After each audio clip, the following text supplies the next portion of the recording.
मुजफ्फरगढ़ में इंसानियत सोज वाकया, सगे भाई ने 3 छोटी बहनों का गला काटकर कत्ल कर दिया। भाई ने ऐसा क्यों किया, असल वजह जानिए पुलिस की जुबानी।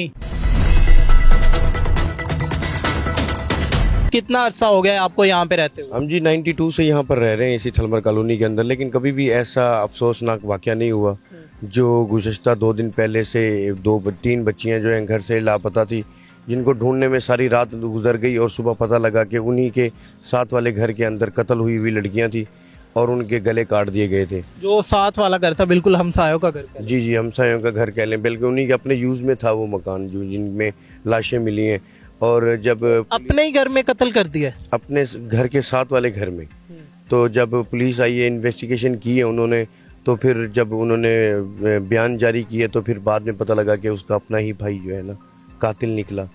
तो अभी उनको रात दफना दिया है, भाई उनका जो है ना थाने में अरेस्ट है।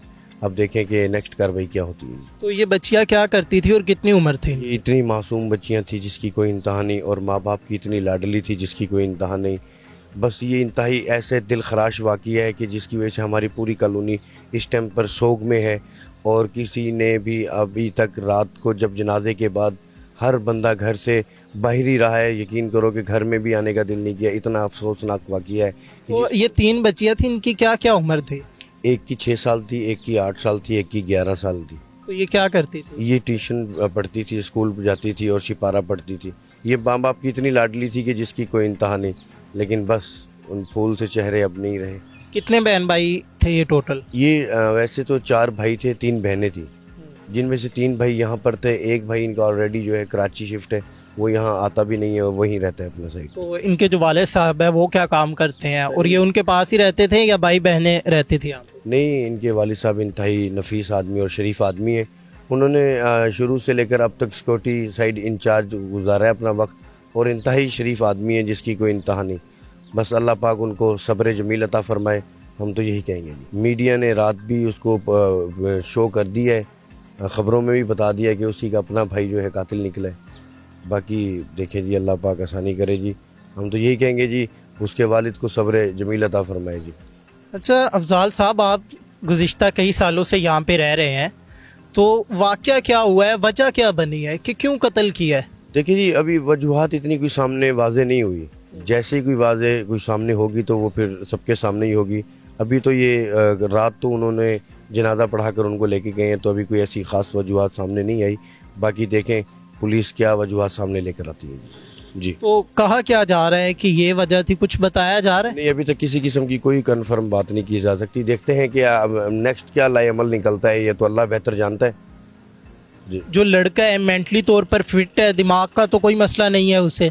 मेंटली तौर पे फिट ही है, तो ड्यूटी दे रहा है। कहा जा रहा है कि ये लड़का जिसने कत्ल किया है नशा भी करता था, इसमें कोई सदाकत है? नहीं, सदाकत तो हमने तो नहीं देखा आज तक, ऐसे ही बंदा कहे जी, ये तो फिर अल्लाह ही बेहतर जानता है। लेकिन हमारे मुताबिक तो लड़का तो बहुत समझदार और एक्टिव लड़का था, लेकिन समझ से बाहर है।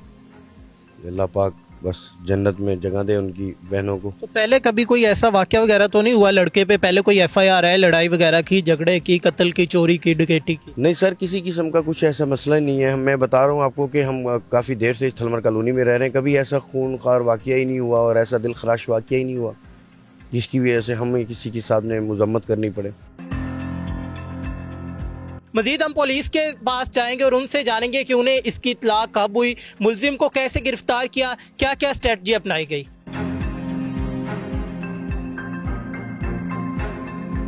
इस वक्त हमारे साथ SHO साहब मौजूद है। साबिर साहब बताइएगा कि आपको इस वाक़े की इत्तला कब और कैसे मिलती है? जी, ये हमें बजरिया 1 इतला मिलती है कि 3 बच्चियां गुम हो गई हैं 17-18 की शादी दरमियान। तो मैं मुलाजिम आम मौका के रवाना होते हैं। जो थर्मल कॉलोनी 1500 घरों पर मुश्तमिल है तकरीबन।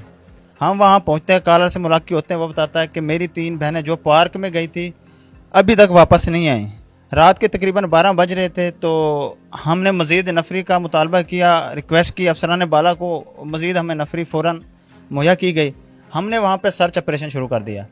सुबह तक हमारा सर्च ऑपरेशन जारी सारी रहा, और सुबह 7:30 बजे जाके बजरिया उनके एक भाई जिसने क्वार्टर अपने करीबी क्वार्टर जो उनके ज़ेर इस्तेमाल था, उस वहाँ जाके उसने देखा कि उसकी तीनों बहनों की डेड बॉडीज़ पड़ी थी। तो हम मौके पर पहुँचे, कॉर्डन किया है। और मज़ीद जदीद टेक्नोलॉजी का इस्तेमाल करते हुए अल्हम्दुलिल्लाह हमने 12 घंटों में मुलजिम भी ट्रेस कर लिया और गिरफ्तार भी अब कर लिया है अल्हम्दुलिल्लाह। और आपने 12 घंटों में मुलजमान जो थे उन्हें गिरफ्तार कर लिया है, कौन सी स्ट्रेटजी अपनाई गई है, क्या प्लान बनाया गया था, क्योंकि कमोबेश 1500 से जायद घर है वहाँ पे। जी, वो ये है कि every contact leaves a trace. कोई भी जुर्म होता है ना वो अपना निशान छोड़ जाता है। तो जो क्राइम सीन है वो चीख चीख कर बता रहा था कि ये कैसे हुआ और किसने किया है।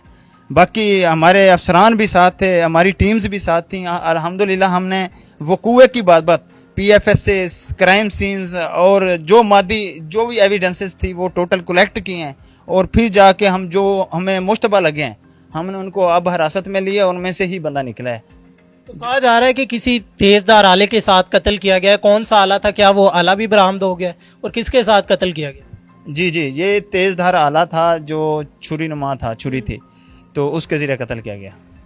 बिल्कुल नाज़रीन, आपने जाना कि हमारे साथ साबिर क्लासरा साहब मौजूद थे जो कि इस केस को इन्वेस्टिगेट कर रहे हैं, जिन्होंने बताया कि बिल्कुल एक भाई ने अपनी जो 3 छोटी बहनें थी उन्हें छुरी नुमा एक आले के साथ गर्दन काट कर कत्ल कर दिया। मज़ीद इन्वेस्टिगेशन जारी है कि क्या वजह थी, इंशाल्लाह वो जल्द सामने आ जाएगी और इनका कहना है कि मुलजिम को कैफरे किरदार तक पहुँचाया जाएगा। पुलिस की मुदैयत में ये FIR दर्ज की गई है। अपने मेज़बान मोहम्मद अकमल को दीजिए इजाज़त। देखते रहिए उर्दू पॉइंट। अल्लाह निगहबान।